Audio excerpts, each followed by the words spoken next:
Hello, everyone. Very happy to have this first set of book club live today, and it's our first episodes together. We've been preparing for it. We're ready to go, ready to share our energy and the vibes only, ladies. So it is the book club that we're launching, and by saying we're saying Story of Books with Selena Christmas and Zarina Holmes and Nadia Birka of the Future of Skills. Very happy to be doing this today with you guys and very happy to introduce us to it. So, without further ado, let's do a little bit of an intro roundup, shall we, ladies? So I'm Zarina Holmes and I'm Selena Christmas. and we are Story of Books. So we actually focusing on storytelling and bookmaking within pop and material culture. I'm Zarina Holmes. I'm a designer, photographer, and also an educator. And I've been working in journalism and publishing for over 15 years. I'm Selena Christmas and I'm an author and an anthropologist. Thank you very much. And over to me, yes, I've got another banner for me as well. So I'm the founder of the Future of Skills, co-founder of Step Digital Agency, and we're the HC Best Podcast in Science and Technology according to UK IPA Awards. So very happy to be here to talk today about something that I think resonated with both of our parties, isn't it? When we've started to approach the topic of a book club per se. And here, what we've got as a key theme is how to read books today.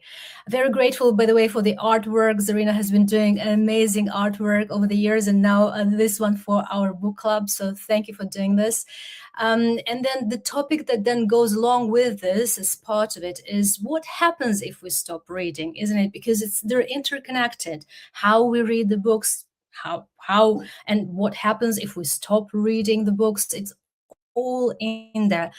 So I'd be very keen to get our thoughts over it. Please, ladies, do let me know how you feel about it.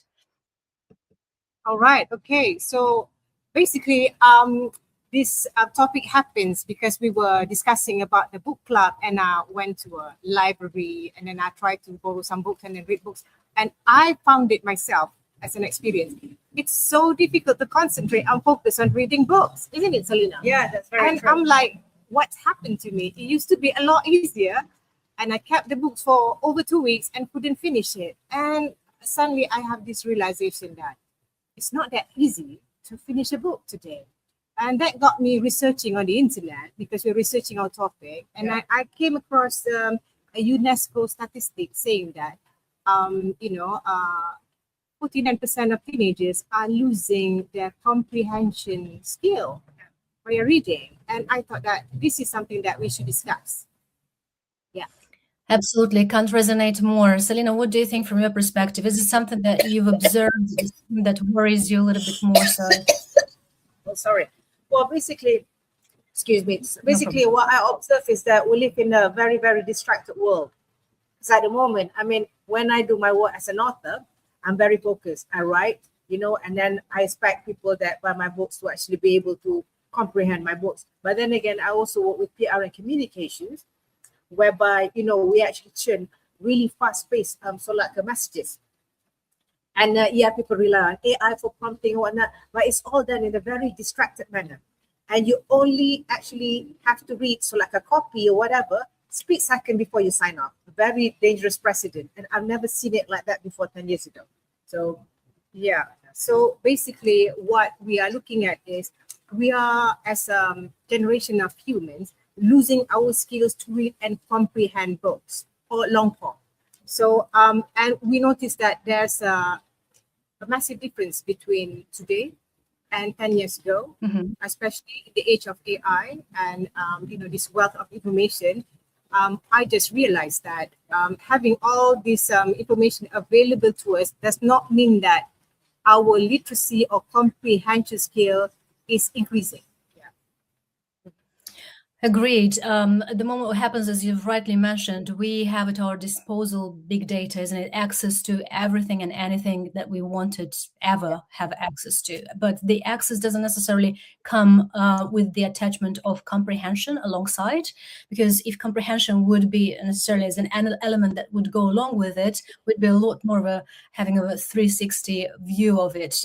But what happens as a side effect of not having that comprehension, not having that understanding of how the message lands with us drifts us into a much more of a dangerous space, whereby, given the fact that the attention span is so low, people are now quoting from 5 to 6 seconds, we now drop to 3 seconds, 3 to 4. And if you think in statistics mode, it is a lot. It is genuinely a lot. And now the actual problem that we're seeing, and this is this, we're losing our skills to read and comprehend books because the adult skills in literacy and numeracy are declining, are stagnating. And there's a good reason to that. I suppose a good reason to that is not being able to welcome the stream of information that basically envelops us from around the world, from everywhere. So now we have a plethora of symptoms that we are exposing ourselves to. And when I'm saying symptoms, the one that absolutely comes to mind is FOMO, is when we're fearing of losing out to something, isn't it? We're fearing that some elements we might not be able to grasp, be it the same AI. I've recently, just yesterday, watched a very short reel from a lady saying, oh, Claude enables me now to do this, enables me now to grasp this skills and that and that. And the level of anxiety grows significantly higher because they feel that they need to learn so many skills just to stay competitive, just to stay relevant in today's day and age. However, as we within our realm know, and we've been in the business of corporate for so long, we've been in the business of creative for so long, we know that the encompassing of new skills doesn't come overnight, does it? However brilliant the AI assistant could be out there. So AI element is there, but it's also that element of grasping the information. But if you don't know how to do that, then the bewilderment comes and discombobulation comes alongside, doesn't it? Discombobulation. Yeah. I mean, you have a good point there, about anxiety. I mean, how do we compete with the anxiety of catching up with technology? I love technology. I'm a designer. I enjoy technology and the opportunities that come with it. But at the same time, I feel that the technology, we are not built to move so fast. Our brain is not built to catch up so fast in some areas. So we still need, contemplative skills that comes with reading. Yeah, I think to follow up from your point, Nadia, is the contrary nature of what you mentioned just now. The adult skills are falling according to the OECD report in 2024, which is quite scary because the reason why we actually need to have good reading skills, because reading skills mean adult can be numerate, and reading skills mean that adult can have this thing called adaptive problem solving. And it's falling. This is among the first world OECD countries, the global north. Now that's a 2024 report. We can conflate that with a UNESCO report of the same year, 2024. This one is not about adults, it's about teenagers between the age of 12 and 15 years of age. Globally, 49% are losing their ability to comprehend. Reading with comprehension. Can you imagine, OECD, UNESCO releasing the same report in the same year? We compare adults and teenagers and global north and global south, and we have a problem. Yeah, we're looking at something interesting. Yeah. Can't resonate more. I personally believe that, what you've mentioned is quite solid, Selena. You've said that both the adults and teenagers are exhibiting similar traits, similar behaviors. And there's reason to that, because when we're all exposed to the same type of technology, to the same type of traits, our reaction to it, however literate or illiterate in this sense we are at any given stage of our development, it is still affecting our ability to digest the information that we're open to, isn't it?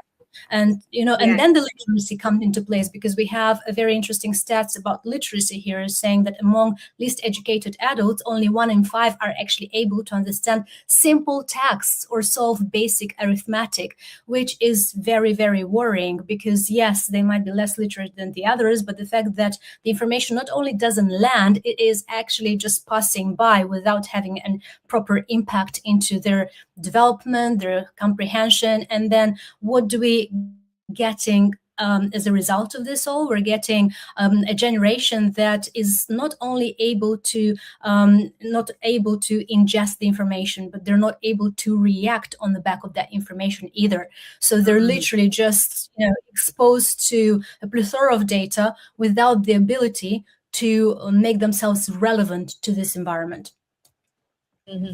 Yeah.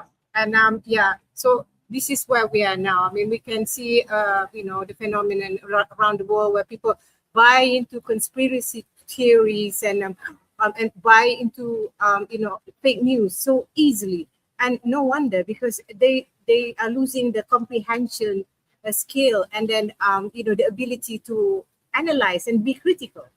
I think I have to point out something there, because you and I, Nadia, we've done a lot of digital media campaigns, and we use various channels. And I have to say, I mean, my main platform when I was doing CRM was email.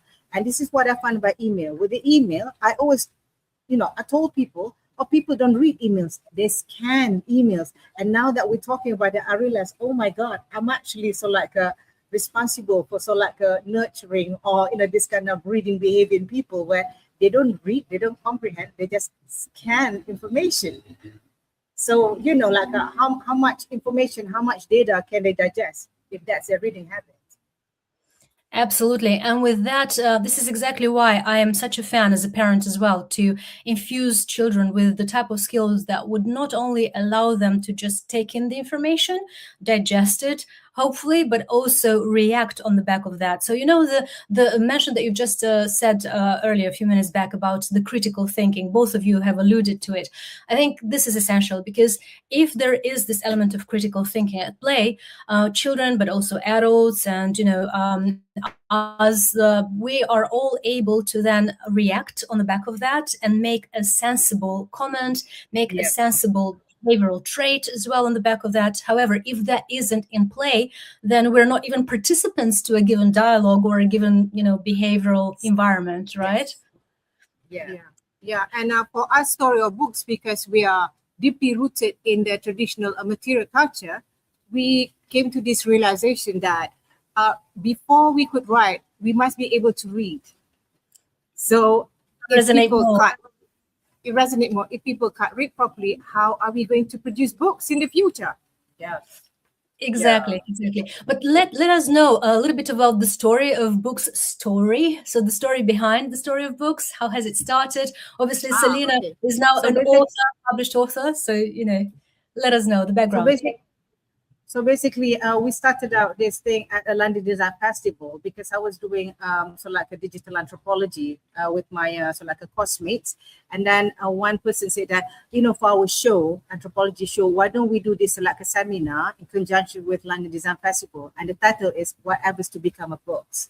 And that's where we actually invited people from Oxford International Publishing Centre. We invited British Library, we invited Samsung, Blurb, right? And they all talked about, and this was about 2011, or 2012. And they said that, our reading pattern is going to change, because the format of the book is now become ebook, and then tablet, and then what? So that's how we started out. And actually started as a hashtag, through the hashtag storybooks. And then it became a website. And many, many moons later, we're still around, and we're still reporting from this side of the world. So our experience, Selena is an anthropologist and I'm a designer. Our experience with story of books took us to London, Japan, Malaysia, Southeast Asia, just to observe bookmaking culture. So that has been very interesting. And obviously now you're connecting from Malaysia. So it is this level of cross bonding, isn't it, that we're now nurturing through years and years of knowing each other, actually. So we kind of, nurtured this relationship to be able to have conversation on the back of joint interests, because reading books, as you've rightly mentioned, Zarina and Selena, is the type of element that sits at the foundation before you start writing and giving back something of your own, becoming a reader and understanding, the traits of other scribers, as Elif Shafak would probably put it out there, because she considers herself a scriber, right? So it is definitely the foundation of becoming a good writer yourself. Now, with what you have mentioned earlier, Selena, with regards to the books changing their framework and becoming a different format in time, is such a valid point. I was also very happy to find out in the news, in the BBC today, but also news that has been then taken over by the Times, the Business Times, where they've mentioned that Christopher Nolan, who we all know for his amazing Avatar that he's brought to the world, has just said that because of how Generation Z are consuming current technology outputs, they're actually in a position to dislike it vehemently based on what is it doing to their behaviors, what is it doing to their attention, because it basically is in a position of extracting their attention from them and have it lurk in the realms of social media and the realms of other websites out there that they just seem to be constantly exposed to, and therefore they're just not able to dedicate any time to their reading, isn't it? Not any time to their other developmental traits, which means that because of that attention span being taken elsewhere, the energy goes with it too. So you're not having enough drive to focus on your development as a result of that. So that's most recent news. I'm going to also link it up to the current conversation that we're having, but it is coming on the back of what, Selena, you've just mentioned, that the format might be changing, but if there is a mindful behavior out there and people are conscientious of the fact that how they're developing their traits is affecting them in the long run, then you see there's a good awareness out there, isn't it?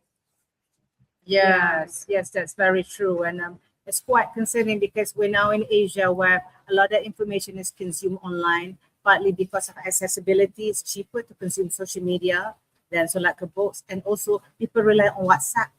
I mean, WhatsApp is a tertiary, secondary communication for work in the West, in the global North. But here, it's as important as an email.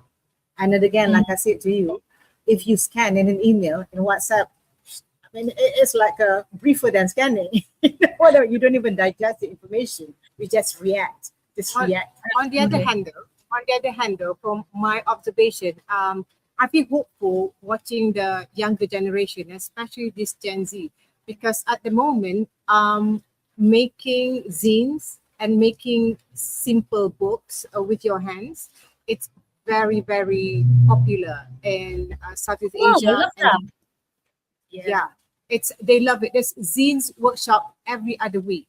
It's incredible. I haven't seen it since my time, and I think it's a reaction against the launch of technology, and also they want to reclaim that contemplative space again. And I feel positive about this actually. Yeah, in a way, like No, go ahead. Yeah, in a way, like the reason why we did the London Design Festival books, whatever, is because designers have thought that we also think by doing, and when you don't have the ability to do or make, so like a books, even Zin, right? You kind of lose the ability to think, and like a reading as well. As you read and write, you actually also thinking and try to solve problems at the same time. So I think people want to go back to this tactile, touching things with their hand and making things with their hand again, writing and making a zine. So. How interesting. I would love to add, as a result of this mention that you've just had, a little bit more of a screenshot of what you're just discussing so that our listeners and viewers can actually see the examples of these smaller books, DIY books, because, Ray Bradbury has written his famous book, right? About the Fahrenheit degrees out there, saying that at some point books will become obsolete and no one at all will want to actually hold a book in their hands and read it, right? Which is a dystopian future he's been describing. Hopefully, we'll never reach that stage. But from the perspective of just observing that the book as a tactile experience is not disappearing. If anything, No. what if there might be a future where it will be enhanced as opposed to disappearing it? Maybe there will be some other features inserted in it to make the experience even further more, real, so that you can get yourself immersed in the world that you're reading about. Would be quite interesting, I would have thought. Yeah, that's very true. Yeah, and yeah, so like suppose like what we actually discussing like how do we find space to actually read in this so like a noisy social media age, right? How do we find the time to read? How do we find the time? Well, this is it. We have to accept that it's a noisy world at the moment, and once we get to the acceptance, then we look at how we live, and we look at how we divide our time. And we must remember that Salina said, telling me this all the time, that reading books now have to compete with other labor, such as scrolling and then Netflix competition to reading, exercising, and all sorts of things. So we have to accept that reading now is going to compete with all these other activities in our lifestyle. And that brings us to another thought. Why not create a space for it? Maybe we need a space in our life, but at the same time, the authorities, the government, schools need to, put extra effort to create a third space for people to have this space, to have this quiet environment, or to have this, bookstores, facilities, and easy for us to get to, so we can access reading and reading activities much easier. How interesting. Can't resonate more, ladies. It's the type of the environment, the type of timing that we need to set on aside, isn't it? Just to make sure that we can make use of it and make use of it for our own therapy space, if anything, because book reading can be taken very much as a therapy. To which I thought, look, given the fact that we're now being listened, we're now being watched, why not ask our audience as well, what is the type of book that they're currently reading? If there are any particular books that are catching their attention, something that have lured them into their worlds, and they're very interested to find out what's coming next in that book, then it could be the case of them sharing in the comments if there's any particular book that has drawn their attention. Would be great to then have this conversation, be it now during the live version of our discussion, or maybe later following the upload of the episode, so that they can then share their opinions and we can then figure out what type of books people are reading today, right? Because it would be really interesting to get a little bit of a flavor. Now, I know that the second part of our discussion, we agreed that we would have a little bit more of an understanding and let our viewers and listeners know that we will be discussing traits as part of our future connections in terms of characters of the lead players in a given book, so that we can then describe why do we love, for instance, courage, bravery, or even those ones that are deceptive. What do we love about them, because they're also very important characters in a given book. So what do you feel about that? Are you excited about approaching any given traits in a book? Yeah, I think it's a great idea. When you suggested that, I thought that, I think it's such a brilliant idea. This is one of the advantages of reading books. We actually, we embark on a journey with the author, with the characters. And from these characters, we are allowed to look at their, these positive characters, even negative ones. And the positive ones such as, courage and curiosity, kindness, and without judgment. It's not easy to do this if we try to follow somebody on social media. We become very judgmental. I find when we scroll on social media, this person, but when we open the book and walk in the shoes of the protagonist or antagonist, we kind of like have more empathy for the human characters. So this is something that books could offer to us. And I think it's an excellent idea is to open the book each week or each episode and then discuss which characters that we can be inspired from the story that we read. And what type of Exactly. book. Yeah. And what type of book? So I can't wait for us to onboard on that journey that we're going to start developing in the forthcoming lives of ours in the book club environment, because we'll have a chance to discuss, as you've rightly mentioned, Zarina, various traits, courage, kindness, deceptiveness, what that might be, but they could be all very interesting. For one, just right now next to me, I've got this book that is not necessarily a novel or anything, but I totally love it because it has this sense of curiosity. And I know that today one of the topic was curiosity and what books are driving that. So for me, is I'm not sure if it's going to be seen, but it's this book over here. It's called. Yeah, what great paintings say, effectively. And for me, why I love this book is particularly some of the key faces that you can see painted from the period of medieval age, Renaissance, or whatever that might be, is they all have a story to tell. For instance, this part here, it's showing us an image of chevaliers in a very beautiful. Isn't it? So you're kind of digging into the story behind what was happening when the painter was writing, painting, creating its artwork. And was it any particular fictional story, or even this one, which is at the very cover of the book? It's basically showing us a lady.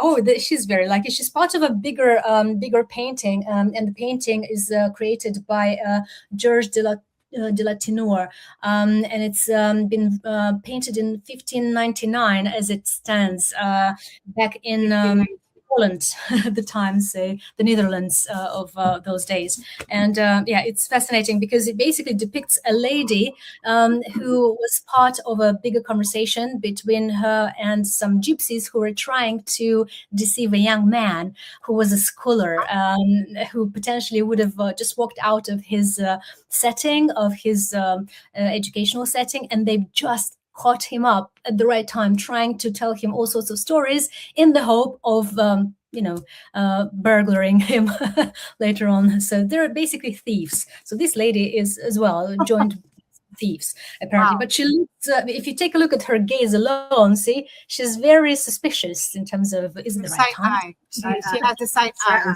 Yeah, exactly. So things like that, books like that spur our curiosity, our nurture for a little bit more of a drive that we don't necessarily experience in the day-to-day, but we really want to be part of, isn't it? Because it does takes us out of the daily realm. Yeah, it does actually. For me, one of the books that inspired me so much, and when I read this book, I felt that I walked the shoes of the protagonist. Like he's a very curious person. And this book is called The Alchemist by Paolo Coelho, and it's a well-known book. It's very easy to read, and it's translated to hundreds of languages. But the way it's told, I don't have to leave my bedroom to actually go through the Sahara and Andalusia to Egypt, because I can just walk with Santiago the shepherd, and then he took this trip. He took trip with me behind him. And I just thought that, oh my God, this book opened a whole new world that I would have never, ever entered. And I find that this is one of the books that is good to read as a starter for, adventure and discovery. Absolutely. I so like it that you brought up the notion of this book, because it's got elements of mysticism in it as well, isn't it? Yeah. It's full of mystery, per se. Hence why when you look in the world, that's exciting. And I think that the more of this sort of worlds that we're being part of, the more we learn how to resist the real world as well, but how to also be part of, not just resist, right? So it's the case of eradicating the fear and being a little bit more open to the feeling of love, to the feeling of appreciation and gratitude. So Yeah. that's what Yeah. books are excellent at teaching us for, isn't it? The empathy you've just mentioned. Because Elif Shafak, in the prior interview that we've had, she did mention that her worry that we live in the age of 3 A's, anger, anxiety, and AI. And the next element that is not part of the 3 A's that she feels is more concerning, in fact, is the fact that we live in the age of apathy. And you rightly mentioned, Selena, here, that books are teaching us the empathy, right? So Yes. to resist the apathy stream, reading a book, Yeah. trying to get ourselves out there and experience something else is definitely the route to the therapy, the self-experience, and self-build as well. Yeah. I mean, indifference is really dangerous. Indifference is, I think, one of the most dangerous things we are facing nowadays. And when we read a book, we are safe.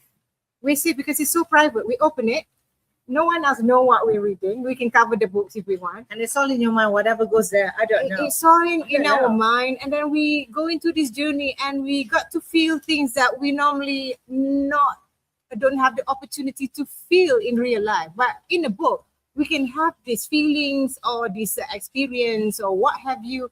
And when you close it, nobody knows. Nobody has to know.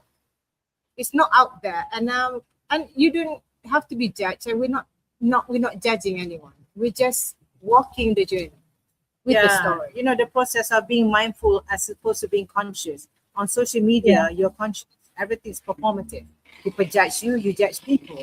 And privacy, as you know, it's a premium, right? It's a premium in social media world. So 100%. I love it how we talk about very serious stuff, but we talk it with our smiles on, because what else if not just to welcome life in a positive mood or manner, isn't it? Just whatever it throws in is just trying to be as positive, as open, and just intuitive as well along the lines to just avoid the negatives when they come along.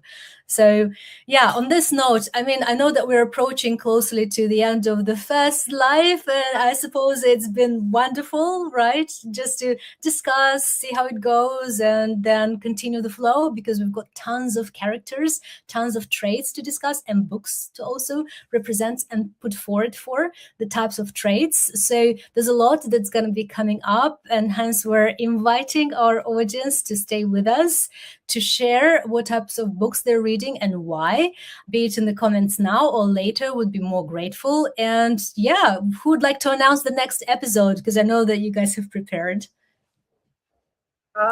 Verena. The next episode. Well, in the next episode, what are we going to do? We are going to discuss what is it, Selena? Can you please have a look? I'm gonna scroll.